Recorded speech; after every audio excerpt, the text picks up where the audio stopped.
This video is actually supposed to be a nice short video to kind of give you the very basics about the Federal Reserve and what the heck a Federal Reserve note is and what it has to do with silver.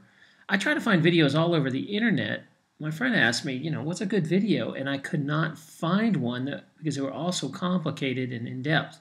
So this is just an introductory one that you could show anybody and they would hopefully understand. So don't beat me up in the comments that I don't get in deep enough or it's not this or that. Don't worry about that. It's supposed to be nice and simple. Enjoy.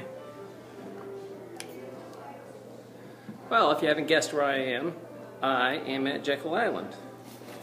Jekyll Island, if you don't know where that is, this is the Jekyll Island Club in Georgia. I'm standing in front of the Federal Reserve Room. So Jekyll Island is actually a private club. It was a playground for the rich until about 1945. It was a place where bankers and millionaires would get together. Now, what happened back in 1913 was the uncoupling of silver and the dollar. See, the dollar actually used to be backed by something like gold or silver. You could walk into a bank, hand them a promissory note, looked a lot like this, and they would give you one of these. In 1913, the politicians and the bankers basically did a magic trick and made it so this was backed by nothing. You could no longer trade in your money for gold and silver. What eventually happens is they uncouple it. And why does the government do this? The government, the politicians, don't have enough money to actually pay for all the promises they make. They can't get it just from taxes. So a group of private bankers comes to them and says, look, you let us control your nation's money, and we'll give you a blank checkbook to write, and we'll give you money anytime you want one of these programs. So we'll just create money out of thin air. It's no longer backed by anything. So the politicians and bankers get into bed, and they do this deal.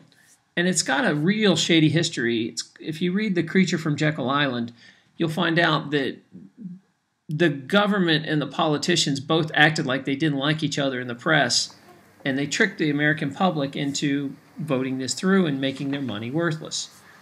And what eventually happens is, over the years, this dollar bill can no longer buy what it used to, because every time you print out more money, the dollar gets weaker and weaker. So when you used to be able to trade a silver coin, an ounce of silver, for $1 and they're about even, these days it takes anywhere from $30 to $50 to get an ounce of silver. So it's not really that stuff's getting more expensive. It's that you're printing so much money it no longer buys what it used to. And that's actually artificially deflated. The real value is somewhere close to $97 to $100 an ounce if it were to match inflation.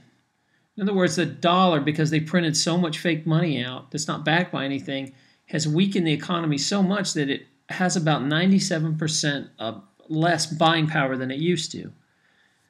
And that really just shows you that all governments do this. They uncouple real money, real currency-backed money like gold, silver, commodities, and they just print it out of thin air. And you'll see countries like Zimbabwe, where they used to have a whole wheelbarrow of printed money, and it was cheaper to burn it than buy firewood with it.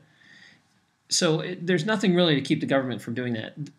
This government's also doing that, and my advice is to buy as much silver and gold as you can, just to hold it as an insurance policy as the dollar gets weaker and weaker.